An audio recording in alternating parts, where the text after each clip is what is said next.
नमस्कार, बहुत स्वागत है आपका ओंकार न्यूज में। मैं हूं आपके साथ ज्योति यादव। तो बुलेटिन की शुरुआत करेंगे मध्य प्रदेश छत्तीसगढ़ की खबरों के साथ। रामनवमी पर दो बड़े हादसों ने हर किसी को हिलाकर रख दिया है। पहला हादसा मध्य प्रदेश के इंदौर में हुआ, जहां मंदिर में कुएं पर बनी छत धंस गई है। इसके चलते करीब 20 से 25 लोग बावड़ी में गिर गए हैं, तो वहीं 10 लोगों का रेस्क्यू किया जा चुका है, जबकि बाकी को बचाने के लिए रेस्क्यू अभियान जारी है। यह हादसा स्नेह नगर के पास पटेल नगर में हुआ है। यहाँ बिलेश्वर महादेव झूलेलाल मंदिर में कुएं पर बनी छत धंस गई। इसके चलते इस पर मौजूद लोग कुएं से गिर गए और वहीं मंदिर में रामनवमी पर हवन चल रहा था। एमपी के सीएम शिवराज सिंह चौहान ने बताया कि अब तक 10 लोगों का रेस्क्यू किया गया है, जबकि 9 लोग अभी भी फंसे हुए हैं। इन्हें निकालने का प्रयास जारी है और वहीं बाहर निकाले गए लोगों को अस्पताल में इलाज के लिए भेज दिया गया है। उन्होंने कहा कि वे स्थिति पर नजर बनाए रखे हुए हैं। वहीं दूसरा हादसा आंध्र प्रदेश के पश्चिमी गोदावरी जिले में हुआ है। यहां पर बड़ा हादसा होने से बच गया है। यहां के वेणुगोपाल मंदिर परिसर में रामनवमी के लिए बनाए गए पंडाल में शॉर्ट सर्किट के बाद भीषण आग लग गई। हालांकि वक्त रहते श्रद्धालुओं को मंदिर से बाहर निकाल लिया गया और इस हादसे में किसी के भी घायल होने की सूचना अभी तक नहीं मिली है।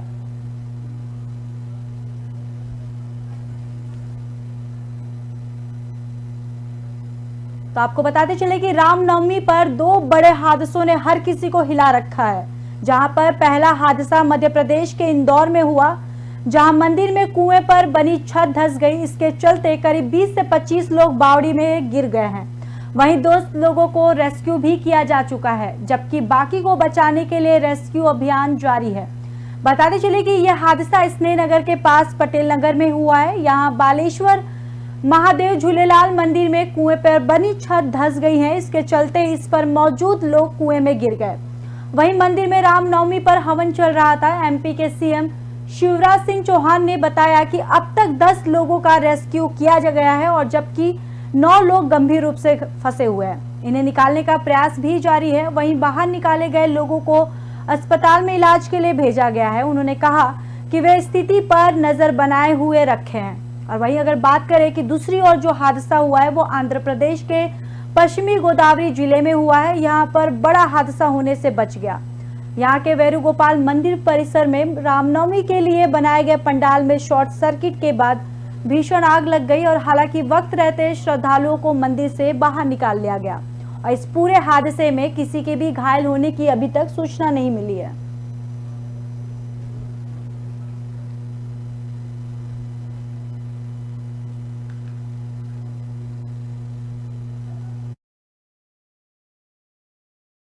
देख सकते हैं कि एक तरफ जो है मध्य प्रदेश की जो हादसा है और वहीं आपको बताते चले कि दूसरी तरफ ये जो हादसा हुआ है, जिस तरीके से देख रहे हैं आप देख सकते हैं कि ये रामनवमी के टाइम ये हादसा हुआ है कि जहां पर मंदिर में कुएं पर बनी छत धंस गई है। इसके चलते करीब 20 से 25 लोग बावड़ी में गिर गए हैं और वहीं 10 लोगों का रेस्क्यू भी किया जा चुका है। वहीं बाकी के बचाने के लिए रेस्क्यू अभियान जारी और यह हादसा स्नेह नगर के पास पटेल नगर में हुआ है। यहाँ बिलेश्वर महादेव झूलेलाल मंदिर में कुएं पर बनी छत धंस गई। इसके चलते इस पर मौजूद लोग कुएं में गिर गए। वहीं मंदिर में रामनवमी पर हवन चल रहा था। एमपी के सीएम शिवराज सिंह चौहान ने बताया कि अब तक 10 लोगों का रेस्क्यू किया गया है, जबकि 9 लोग अभी भी फंसे हुए हैं। इन्हें निकालने का प्रयास जारी है।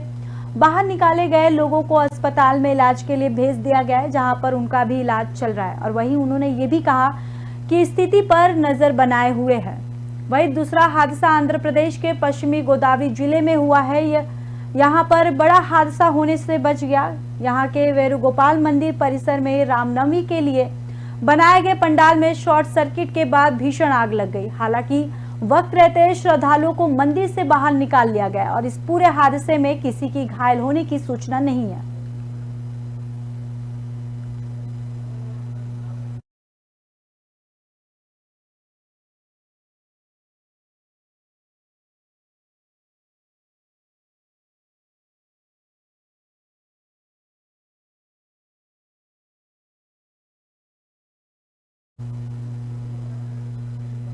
वहीं रानी कमलापति रेलवे स्टेशन एक उपलब्धि अपने नाम कर चुका है। अब एक और उपलब्धि रानी कमलापति रेलवे स्टेशन के नाम होने वाली है। 2 दिन बाद भारत के प्रधानमंत्री नरेंद्र मोदी देश का दिल कहे जाने वाले मध्य प्रदेश के रानी कमलापति रेलवे स्टेशन पर पहुंचकर एमपी के लोग जो भोपाल स्टेशन से वंदे भारत एक्सप्रेसवे ट्रेन में बैठकर सफर करने का इंतजार कर रहे थे, उनके इंतजार की घड़ियां खत्म करेंगे। 1 अप्रैल को पीएम मोदी वंदे भारत एक्सप्रेसवे को झंडी दिखाकर रवाना करेंगे। वहीं आपको बता दें कि रेलवे इसकी तैयारियों में जुट गया है। स्टेशन पर रंग रोगन का काम भी जारी है। वहीं 1 नवंबर प्लेटफॉर्म को सुरक्षा कारणों से बंद कर दिया गया है। वंदे भारत एक्सप्रेसवे ट्रेन में 3 अप्रैल से टिकट उपलब्ध हो सकती हैं। वहीं वंदे भारत ट्रेन में भोपाल से दिल्ली के सफर के लिए 3 अप्रैल से यात्रियों को इस ट्रेन में यात्रा करने की सुविधा मिल सकती है। वंदे भारत एक्सप्रेसवे ट्रेन भोपाल से दिल्ली का सफर लगभग 8 घंटे में पूरा करेगी। इस ट्रेन का किराया शताब्दी एक्सप्रेसवे के मुकाबले 10% तक ज्यादा हो सकता है। हालांकि किराए की औपचारिक घोषणा अभी तक नहीं की गई है। तो वंदे भारत को हरी झंडी दिखाएंगे पीएम नरेंद्र मोदी। आपको बताते चले कि मध्य प्रदेश को देश का दिल कहे जाने वाले रानी कमलापति स्टेशन पर पहुंचकर एमपी के लोग जो भोपाल स्टेशन से वंदे भारत एक्सप्रेसवे ट्रेन में बैठकर सफर करने का इंतजार कर रहे थे, उनके इंतजार 1 अप्रैल को पीएम मोदी वंदे भारत एक्सप्रेसवे को झंडी दिखाकर रवाना करेंगे। वहीं रेलवे इसकी तैयारियों में जुट गया है। स्टेशन पर रंग रोगन का काम भी जारी है। बताते चले कि 1 नवंबर को प्लेटफॉर्म नंबर 1 को सुरक्षा कारणों से बंद कर दिया गया है। वंदे भारत एक्सप्रेसवे ट्रेन में 3 अप्रैल से टिकट उपलब्ध हो सकती हैं। वहीं वंदे भारत ट्रेन में भोपाल से दिल्ली के सफर के लिए 3 अप्रैल से यात्रियों को इस ट्रेन में यात्रा करने की सुविधा मिल सकती है। वंदे भारत एक्सप्रेसवे ट्रेन भोपाल से दिल्ली का सफर लगभग 8 घंटे में पूरा करेगी। इस ट्रेन का किराया शताब्दी एक्सप्रेसवे के मुकाबले 10% तक ज्यादा हो सकता है। हालांकि किराए की औपचारिक घोषणा अभी तक नहीं हुई है।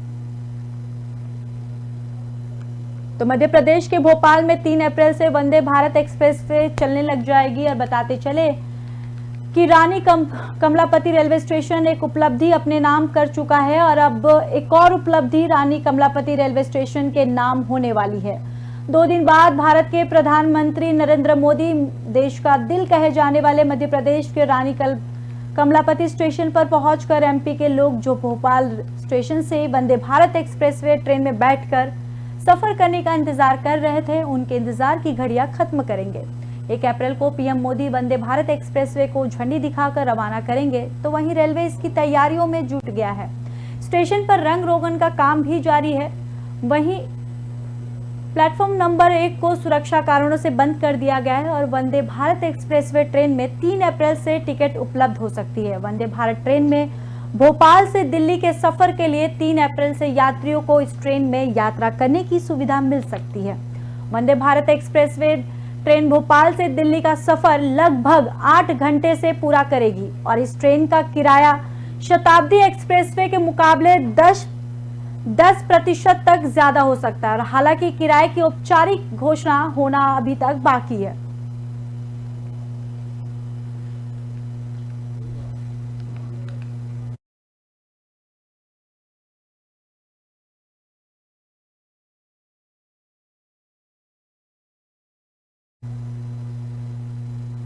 बढ़ते हैं अगली खबर की ओर। चैत्र नवरात्र के नाम नवमी पर नगर के चंपल तट स्थित मां चामुंडा देवी के मंदिर पर भव्य भंडारे का आयोजन कन्या पूजन के साथ किया गया, जिसमें शिवराज सरकार के कैबिनेट मंत्री दर्जा प्राप्त सुल्तान सिंह शेखावत सहित पूर्व विधायक दिलीप सिंह शेखावत ने पहुंचकर कन्या के पैर धोकर माथे पर तिलक लगाकर कन्या का पूजन किया। वहीं मीडिया से चर्चा करते हुए कहा कि देश में नव वर्ष की शुरुआत हो रही है और देश में सुख शांति बनी रहे, यही मैं कामना करता हूं। तो चैत्र नवरात्र के राम नवमी पर नगर के चंबल स्थित मां चामुंडा देवी के मंदिर पर भव्य भंडारे का आयोजन किया गया, जहां पर कन्या पूजन के साथ ही वहां पर पूजन किया गया और जिसमें शिवराज सरकार के कैबिनेट मंत्री दर्जा प्राप्त सुल्तान सिंह शेखावत सहित पूर्व विधायक दिलीप सिंह शेखावत ने पहुंचकर कन्या के पैर धोकर माथे पर तिलक लगाकर कन्या का पूजन किया। साथ ही साथ उन्होंने मीडिया से चर्चा करते हुए कहा कि देश में नव वर्ष की शुरुआत हो रही है और देश में सुख शांति की कामना करता हूं। तो आज चैत्र नवरात्र का अंतिम दिन है और साथ ही साथ रामनवमी पर नगर के चंबल तट स्थित मां चामुंडा देवी के मंदिर पर भव्य भंडारे का आयोजन किया गया और साथ ही साथ शिवराज सरकार के कैबिनेट मंत्री दर्जा प्राप्त सुल्तान सिंह शेखावत सहित पूर्व विधायक दिलीप सिंह शेखावत ने पहुंचकर कन्या के पैर धोकर माथे पर तिलक लगाकर कन्या पूजन किया और साथ ही साथ मीडिया से चर्चा करते हुए कहा कि देश में नव वर्ष की शुरुआत हो रही है और देश में सुख शांति बनी रहे, यही मैं कामना करता हूं।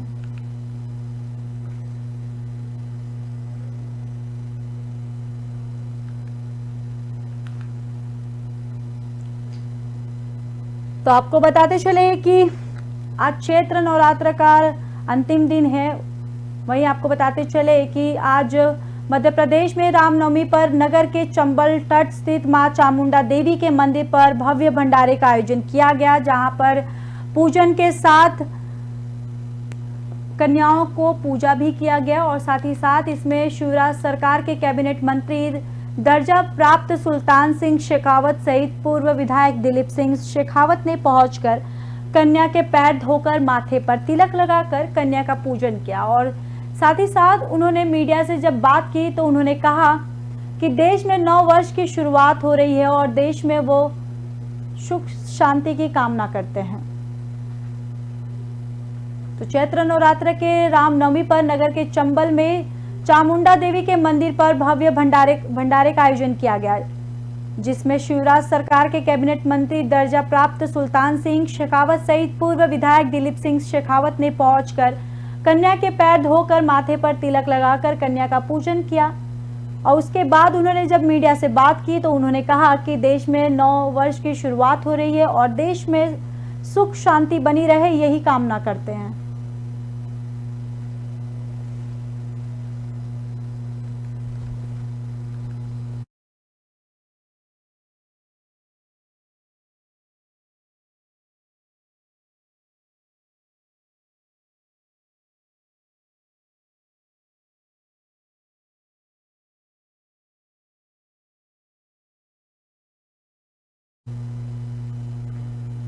उज्जैन से लेकर खाटू श्याम तक दंडवत यात्रा करने वाले युवा संत ऋषभ ठाकुर का आगमन कल नागदा में हुआ है, जिनका नगर में पहुंचने पर भव्य स्वागत समाज सेवियों और नगर के लोगों ने किया।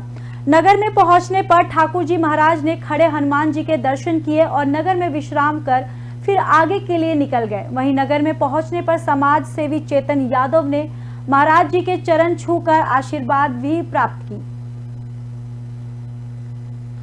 तो उज्जैन से लेकर खाटू श्याम तक दंडवत यात्रा करने वाले युवा संत ऋषभ ठाकुर का आगमन कल नागदा में हुआ, जिनका नगर में पहुंचने पर भव्य स्वागत किया गया। साथ ही साथ समाज सेवियों और नगर के लोगों ने नगर में पहुंचने पर ठाकुर जी महाराज को खड़े हनुमान जी के दर्शन किए और नगर में विश्राम कर फिर आगे के लिए निकल गए। नगर में पहुंचने पर समाज सेवी चेतन यादव ने महाराज जी के चरण छूकर उनका आशीर्वाद प्राप्त किया। तो उज्जैन से लेकर खाटू श्याम तक दंडवत यात्रा करने वाले युवा संत ऋषभ ठाकुर का आगमन कल नागदा में हुआ है, जिनका नगर में पहुंचने पर भव्य स्वागत समाज सेवियों और नगर के लोगों ने किया है और साथ ही साथ नगर में पहुंचने पर ठाकुर जी महाराज ने खड़े हनुमान जी के दर्शन किए और नगर में विश्राम कर फिर आगे के लिए निकल गए। वहीं नगर में पहुंचने पर समाज सेवी चेतन यादव ने महाराज जी के चरण छूकर उनका आशीर्वाद प्राप्त किया। तो बताते चले कि उज्जैन से लेकर खाटू श्याम तक दंडवत यात्रा करने वाले युवा संत ऋषभ ठाकुर का आगमन कल नागदा में हुआ है, जिनका नगर में पहुंचने पर भव्य स्वागत समाज सेवियों और नगर के लोगों ने किया है और साथ ही साथ नगर में पहुंचने पर ठाकुर जी महाराज ने खड़े हनुमान जी के दर्शन किए और नगर में विश्राम कर फिर आगे के लिए निकल गए। वहीं आपको बताते चले कि नगर में पहुंचने पर समाज सेवी चेतन यादव ने महाराज जी के चरण छूकर आशीर्वाद प्राप्त किया।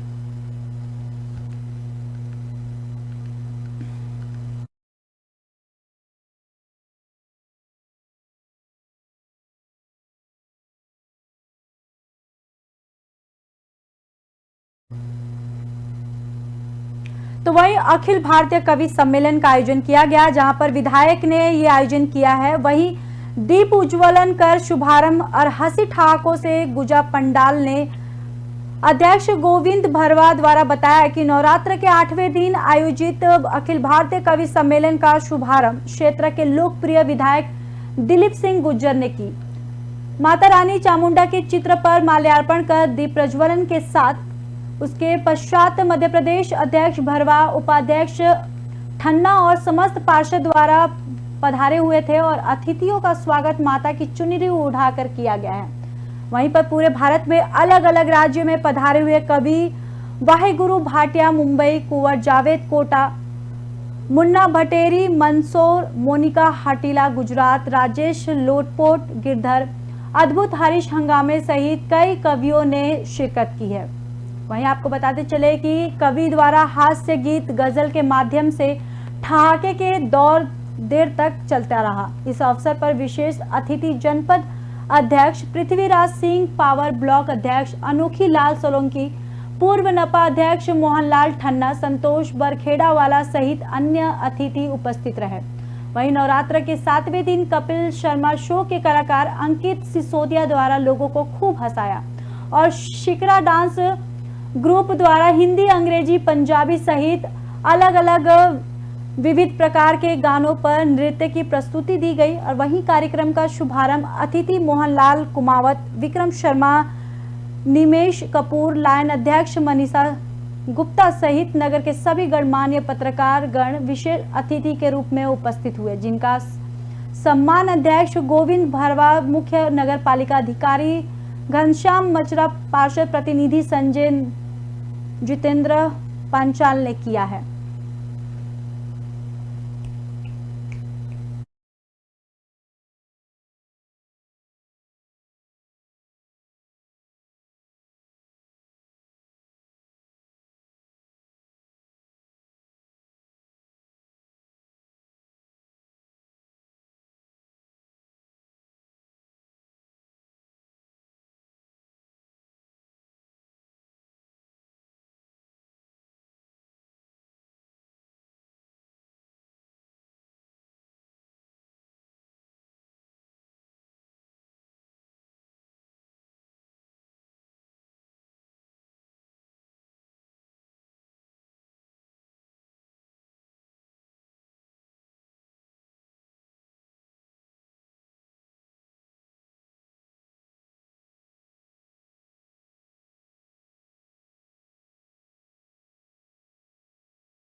तो वहीं नवरात्र की अष्टमी की विशेष पूजा, हमारे कैमरे पर माता की भव्य आरती। आपको बताते चले कि देर रात किया गया हवन पूजा। आपको बताते चले कि चैत्र नवरात्र पर पूजा का बड़ा महत्व होता है। कई अघोरी और तांत्रिक चैत्र नवरात्र में शक्ति पाने के लिए विशेष पूजा, गुप्त नवरात्रि की पूजा भी करते हैं और शमशान पूजा भी करते हैं। आज हम आपको बताते चले कि नागदा के चंबल तट स्थित माता चामुंडा की विशेष आरती और पूजा और हवन दिखाने जा रहे। इस मंदिर में रात्रि के समय माता की भव्य आरती होती है और रात्रि हवन भी किया जाता है। हमारा कैमरा रात्रि के करीब 1 बजे हमारे संवाददाता संजय शर्मा होने वाले विशेष हवन का कवरेज करने पहुंचे थे। माता के इस मंदिर को शक्तिपीठ भी कहा जाता है। जब हमारे संवाददाता ने यहाँ के पुजारी से बात की और पूछा रात में किए जाने वाले शमशान यज्ञ और मंदिर में रात में किए जाने वाले यज्ञ में क्या अंतर है, तो वहां के गुरु सोन गुरु महाराज ने बताया कि रात के समय शमशान यज्ञ और मंदिर में किए जा रहे यज्ञ में काफी अंतर है। शमशान में यज्ञ चिता पर होता है और उसे भूत प्रेत को जागृत करने के लिए किया जाता है, लेकिन मंदिर में किया जा रहा है यज्ञ माता को प्रसन्न करने के लिए और नवरात्र के समापन के लिए किया जाता है। जब हमारे कैमरामैन ने यज्ञ कुंड बनाने वाले लोगों से भी बात की, तब उन्होंने ये भी कहा कि रात के समय यज्ञ हवन का नवरात्र का समापन किया जाता है। हमारे कैमरामैन ने वहां दर्शन करने आए श्रद्धालुओं से भी बात की, उन्होंने भी माता के इस मंदिर को चमत्कारी बताया। वहीं चैत्र नवमी पर होने वाले विशेष भंडारे की बात करें तो इस मंदिर पर विशाल भंडारे का आयोजन भी नवमी पर किया जाता है, जिसमें लाखों की संख्या में माता के भंडारे में प्रसाद ग्रहण करने के लिए श्रद्धालु आते हैं।